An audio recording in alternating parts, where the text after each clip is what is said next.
akan pelajari ya satu persatu. Kita baca dulu ayat 9 ya. Ayat 9 dikatakan begini. Karena itu berdoalah demikian, Bapa kami yang di surga.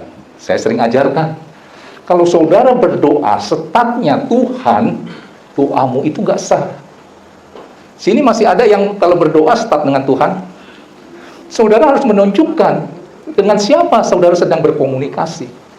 Kalau saya bilang Om yang di surga, berarti saudara tahu saya lagi berhubungan dengan paman saya. Tapi kalau saya bilang Bapak yang di surga, berarti saya sedang berhubungan dengan Bapak saya yang di surga. Saudara nangkap ini? Kalau Tuhan kan universal. Kalau saya katakan Pak Thomas, Pak Joni, Pak Afrianto, Pak Siagian, itu kan umum.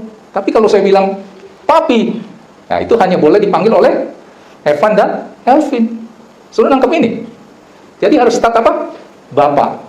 Ini saya sudah ajarkan berkali-kali. Kalau sampai nanti saudara berdoa masih setatnya Tuhan, berarti apa yang saya ajarkan dan Tuhan ajarkan itu belum merasuk ke dalam hati saudara. Panggil Bapak, menunjukkan statusmu itu apa. Statusmu itu anak. Tangkap ini ya. Menunjukkan engkau sedang berbicara dan meminta kepada siapa? Ya tadi saya sudah katakan, kalau saudara bilang Bapak, kalau bahasa kita di sini Papi, bisa kan, Dedi, itu menunjukkan yang minta itu anaknya. Start itu ya. Yang kedua adalah masih ayat 9. Dikuduskanlah namamu. Jadi dalam berdoa sesudah saudara berseru Bapa yang di surga, dikuduskanlah namamu. Artinya apa? Biarlah hidup saya ini bisa menguduskan nama Tuhan, bukan mengkudiskan. Hidupnya jadi berkat, jadi terang, bukan malu-maluin nama Bapa. Nah, itu namanya dikuduskan. Kalau saya berdoa, dikuduskanlah namamu melalui perkataan dan perbuatan saya, supaya orang bisa melihat Kristus di dalam hidup saya, yaitu dengan menghasilkan buah yang lebat. Nah, saudara harus berdoa, minta seperti itu. Jadi artinya kalau malam nanti saudara berdoa, tadi siang, mungkin jam 1 atau jam 2, saudara sudah melakukan sesuatu yang karena saudara tidak bisa mengontrol diri, keluar kata-kata yang di luar kontrol saudara, mungkin kata-kata kebun binatang. Nah, malamnya waktu mau berdoa, waktu diucapkan, dikuduskanlah namamu, saudara diingatkan Tuhan untuk hal yang tadi, siang, saudara lakukan, saudara minta ampun. Supaya nama Tuhan bisa dikuduskan, supaya saudara mendapat berkat-berkat yang dahsyat luar biasa. Tangkap ini. Kalau saya sih berdoa begitu. Menghasilkan buah, saya sebutin buah roh. Sebutin tuh. Ada kasih, sukacita, damai sejahtera, kebaikan, kesetiaan, kelemah lembutan, kemurahan, kesabaran, penguasaan diri. Perkatakan aja, karena perkataan itu adalah doa. Tiba-tiba saudara tanpa disadari, karena sering mengucapkan kata-kata penguasaan diri, tiba-tiba saudara bisa terkejut gitu ya. Lah, kok saya bisa sekarang menguasai diri sejak saya ucapkan kata-kata itu? Nggak seperti tahun lalu tuh. Saudara nangkep ini ya. Diucapkan itu. Saya rindu untuk menghasilkan buah yang lebat, yaitu buah roh. Sebutin tuh yang tadi saya katakan. Diapalin makanya. Dikuduskanlah namamu. Jangan buat malu nama Tuhan. Dikuduskanlah namamu supaya kalau ada anak kecil, cantik, lucu, dia berbuat yang sesuatu yang sopan dan baik, ada kemurahan hati di anak itu, kita akan bilang, ini cantik banget, baik amat, sopan amat, kamu anak siapa ya? Itu kan? Oh, anak si ini, oh, anak si Evan gitu. Misal, itu contoh. Coba dikeluarkan dulu Yohanes 15 ayat 8, ayat pendukung. Ayo cepat Frank, Yohanes 15 ayat 8. Ini kita kunci doa. Jika engkau tinggal di dalam aku dan firman-Ku tinggal di dalam kamu, minta apa saja, semuanya akan diberikan kepadamu. Ayat 18-nya, ayat 8. Dalam hal inilah Bapakku dipermuliakan. Nah tadi, dikuduskan. Yaitu jika kamu berbuah. Tadi saya sudah katakan ya. Sebutin buah roh. Kamu berbuah banyak, dengan demikian kamu adalah murid-muridku. Saudara nggak usah pasang salib di kalung. Orang udah bisa tahu. Lu anak Tuhan ya. Mantep kan? Ini ya. Makanya ini kan bersama berhubungan dengan doa. Coba Frank, ayat 7-nya Frank. Ini kunci doa nih. Jikalau kamu tinggal di dalam aku dan firman-Ku tinggal di dalam kamu, mintalah apa saja yang kamu kehendaki, maka kamu akan menerimanya. Mantap gak? Luar biasa kan? Nah, jadi dikuduskanlah namamu, ya ini maksudnya. Oke. Ayat 10. Poin ketiga adalah datanglah kerajaanmu. Ayo ayat 10. Datanglah kerajaanmu, jadilah kehendakmu di bumi seperti di surga.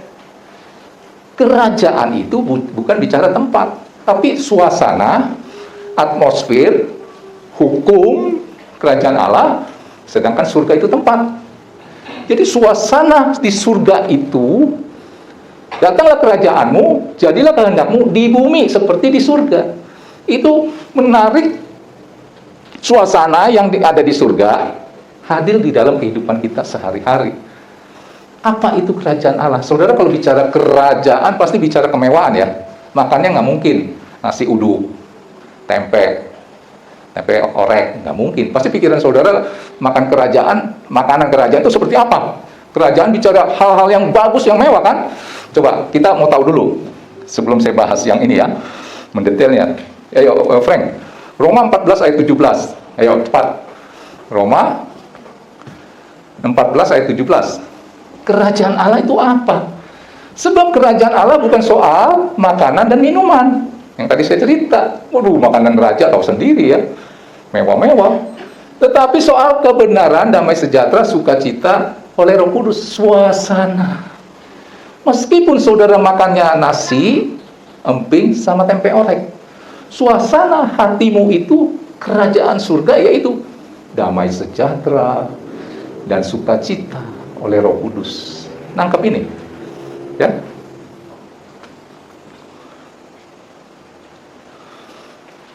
Frank, dicari ya, saya lupa ya. Lebih baik sepiring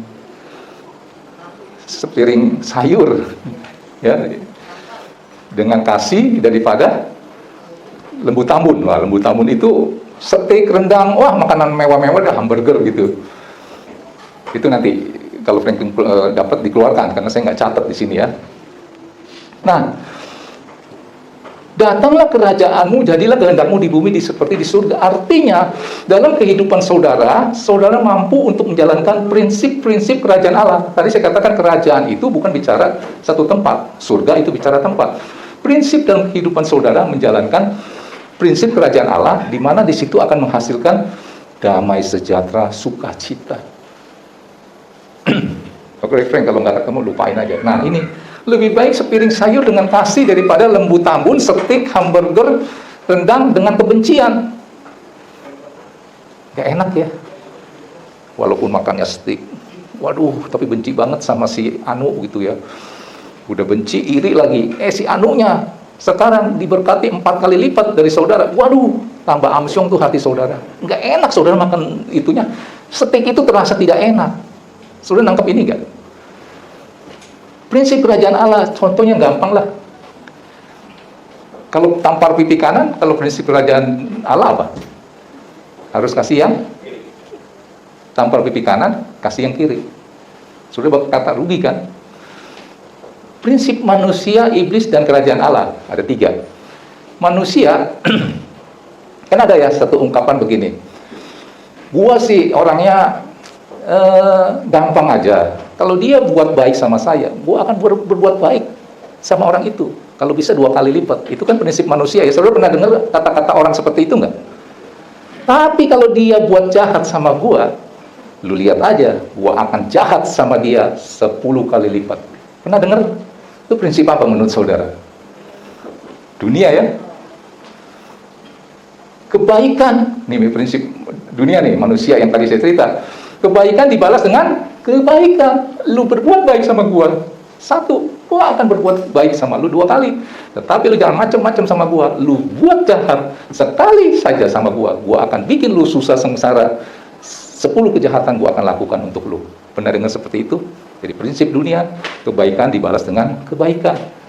Prinsipnya iblis, air susu dibalas dengan air tuba. Kebaikan dibalas dengan kejahatan. Benar-benar itu orang nggak tahu diri, nggak ingat dulu buat tolong dia. Pernah dengar kata-kata itu? Wah, benar-benar tuh air susu dibalas dengan air tuba. Kalau prinsipnya iblis, kebaikan dibalas dengan kejahatan. Jangan ingat kebaikan orang itu. Nah, prinsip kerajaan Allah adalah kejahatan dibalas dengan kebaikan. Minta itu. Sudah nangkep ini, ya? Ya, sekarang poin keempat.